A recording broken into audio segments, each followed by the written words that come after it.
Hello and welcome to Quick Charge by Electrek, keeping you in the fast track with daily EV and green energy news.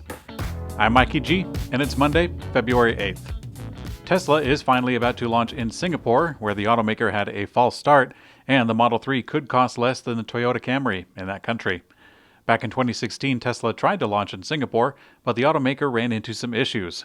The first Tesla Model S owner did an emissions test that actually failed, of all things, and it was slapped with a $15,000 fine instead of a rebate. The local government has since had a lot more response to electric vehicles, and now Tesla is giving it another go 5 years later. With strong fees associated with importing vehicles, but also incentives for electric vehicles, the Model 3 is expected to be cheaper than a Toyota Camry. Tesla is expected to open doors in the coming weeks and confirm the price in the process. Tesla CEO Elon Musk is following through with his promise to offer a $100 million for the best carbon capture technology through the XPRIZE Challenge. Carbon capture, which is also called carbon capture and storage, or CCS, is a process that involves capturing carbon dioxide at the source of emission and sequestering it in order for it to not leak into the air.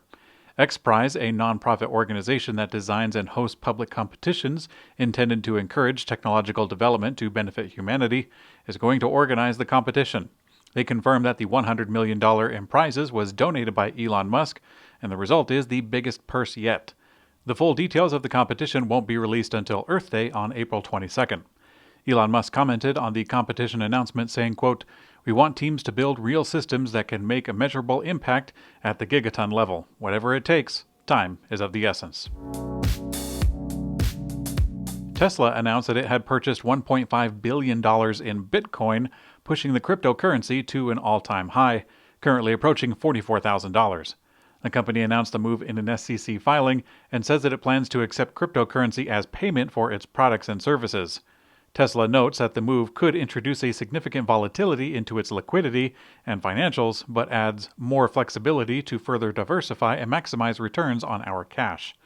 The move is likely going to be seen as pioneering for large companies and will put Tesla in a great position to be at the top of the list of companies taking advantage of cryptocurrency.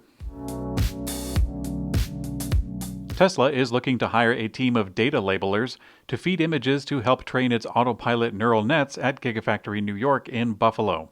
The work of labelers would be to properly assign usable names to the panoply of objects that the cameras record. Andrej Karpathy, Tesla's head of AI and computer vision, revealed late last year that Tesla has only a few dozen engineers working on neural networks, but they have a huge team working on labeling.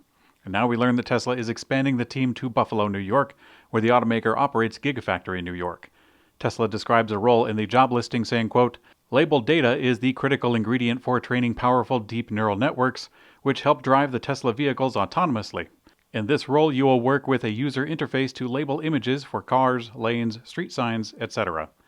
Glassdoor lists the salary of $22 an hour for a data labeler at Tesla, but that was based on the reports for the California position. Someone captured a video of Tesla updating the software of a large fleet in a parking lot, and it looks pretty far out. Tesla was an early leader in adopting the capacity to push over-the-air software updates to its customers way back in 2012. When the electric vehicles haven't been delivered yet, Tesla can push new software updates directly to the waiting cars, and someone managed to catch it on video, happening to about 1,500 cars all at once. In a chaotic pattern, the cars begin lighting up their signals and flashing their lights, signifying progress with the updates. Pretty neat stuff. General Motors, Volkswagen, and several other automakers are also starting to do over-the-air software updates for their new electric cars. There's a report going around in Germany about Tesla having a massive delay at Gigafactory Berlin, which is critical to the automaker's growth in Europe, but the report is kind of weak. Automotive News Europe reports that Tesla was facing massive delays based on an unnamed source. The report was fairly sparse with information, citing that the buildings are not complete and the lack of an application for the battery plant. While it's true that not all the buildings are completed, Tesla has been able to erect new buildings extremely fast at Berlin thanks to new advanced building methods, and also Tesla has been operating with partial temporary permits since the beginning of the project, again, for the sake of speed. And in Electrek's Green Energy Brief, according to U.S. Energy Information Administration's Annual Energy Outlook 2021, By 2030, renewables will collectively surpass natural gas to be the predominant source of electricity generation in the U.S. The association also projects that the share of renewables in the U.S. electricity generation mix will double from 21% in 2020 to 42% in 2050. This is due to regulatory and market factors. Wind and solar will make up the bulk of that growth. Royal Dutch Shell and Amazon today announced that Shell Energy Europe BV will supply Amazon with green energy from a subsidiary-free offshore wind farm off the Netherlands coast. This will enable Amazon to power its business completely using clean energy by 2025, 5 years before the original target of 2030.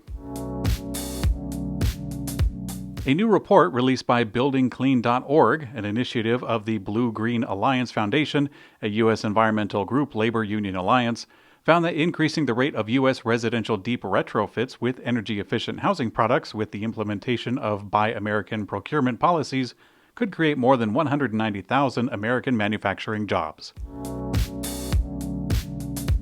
And finally, in Electrek's personal mobility coverage, USA cargo bike pioneer Yuba Bicycles has announced a new electric cargo bike at a more affordable price.